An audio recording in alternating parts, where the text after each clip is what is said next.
सत्संग हमारे जीवन के लिए बहुत ही जरूरी है। सत्संग से ही मनुष्य इस जीवन को जीने की कला सीख सकता है। सत्संग हमारे जीवन का एक ऐसा शुद्ध वाणी है जिसे सुनने के बाद जीवन तृप्त हो जाता है। सत्संग की बहुत महिमा है। सत्संग को सुनने से हमारे किए हुए भूल को दिखता है और साथ ही साथ उसे सुधरने की भी सीख मिलती है। सत्संग से मनुष्य को जीवन जीने का तरीका पता चलता है। सत्संग तो एक ऐसा मूल मंत्र है जो फूल से फल, फल से बीज और बीज से वृक्ष, उसी प्रकार सत्संग से हमारे मन का विवेक जगता है और जब विवेक जागने से भगवान से प्रेम होता है और प्रेम से करने से भगवान मिलते हैं। सत्संग को सुनने से हमारे करोड़ों जन्मों का पाप नष्ट हो जाता है। सत्संग से हमारा मन शुद्ध हो जाता है। जीवन में सत्संग को कभी अलग नहीं करना चाहिए और जिसे सत्संग सुनने को मिलता है उसका जीवन धन्य हो जाता है और भगवान की कृपा विशेष रहती है। एक गांव में एक मोहन नाम का लकड़हारा रहता था। वह बहुत ही गरीब था। मोहन जंगल से प्रतिदिन लकड़ी लेकर बेचता था। लकड़ी बेचकर जो 10-20 रुपये मिलते थे उसी से उसका गुजरा होता था। एक दिन रोज की तरह जंगल में गया और बहुत सारे लकड़ियाँ इकट्ठा किया और बेचने चल दिया। रास्ते में एक मंदिर था। एक दिन सत्संग चल रहा था। मोहन ने वहाँ लकड़ी रखा और सत्संग सुनने लगा। सत्संग में उसे इतना मन लग गया था कि वह भूल गया कि लकड़ी बेचने भी जाना है।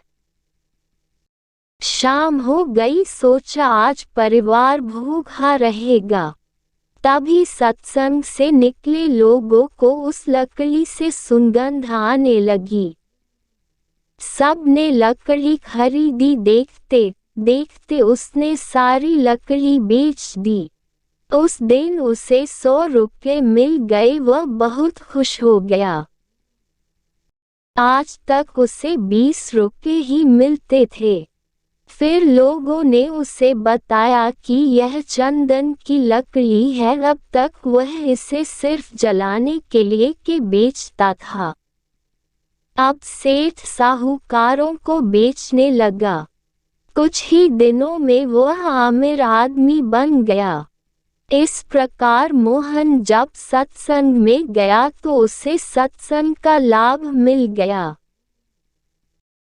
सारांश: सत्संग का फल की कहानी से हमें ये शिक्षा मिलती है कि सत्संग करने से हमें लाभ मिलता ही है। एक जंगल में संत रहा करते थे। वह बच्चों को शिक्षा देते थे। एक दिन वह जंगल में एक शिष्य के साथ चटाई बिछाकर भगवान का ध्यान कर रहे थे। तभी एक शेर सामने से आ रहा था। शिष्य बहुत डर गया और एक पेड़ पर चढ़ गया। संत बैठे रहे। शिष्य बोला, गुरुजी आप भी पेड़ पर आए जाइए, नहीं तो शेर आपको खा जाएगा। गुरुजी ध्यान में लीन थे। शेर आया और चुपचाप चला गया। संत को कुछ नहीं किया। शिष्य पेड़ से नीचे उतरा और दोनों चल दिए। कुछ दूर गए तो देखा कि एक शेर आ रहा है। संत बोले, बेटा आगे चलो, शेर काट देगा। शिष्य बोला, आप तो शेर से नहीं डरे, पर शेर से क्यों डर रहे हैं? संत बोले, ये संगत का असर है बेटा। शेर आया तब मैं भगवान के साथ था, अब एक डरपोक इंसान के साथ हूँ। सारांश कहानी से ये सीख मिलती है, हमें कुछ समय ही सही पर भगवान की संगत में रहना चाहिए।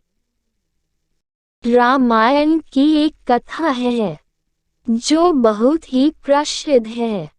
ये कथा विश्वामित्र जी और वशिष्ठ जी की है।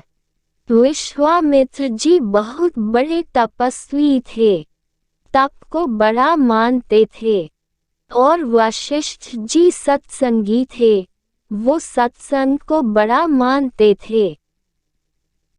एक बार वशिष्ठ जी और विश्वामित्र जी में बहस छिड़ गई। फिर दोनों संत, तप बड़ा है या सत्संग, सत्संग का फल, इस बात का फैसला करने ब्रह्मा, विष्णु और महेश जी के पास गए। तीनों भगवान ने उनकी बातें सुनी तो डर गए। उन्होंने श्राप के डर से शेषनाग जी के पास भेज दिया।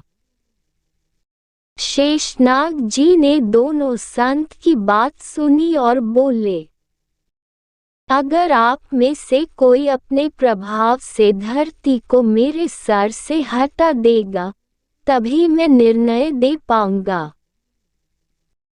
विश्वामित्र ने कहा, मैं अपनी तपस्या का आधा फल देता हूँ, धरती आकाश में स्थिर हो जाए।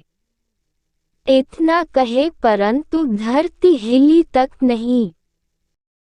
तब वशिष्ठ जी ने कहा, अपने सत्संग का मैं आधी घड़ी का फल देता हूँ, धरती आपके सर से हट जाए।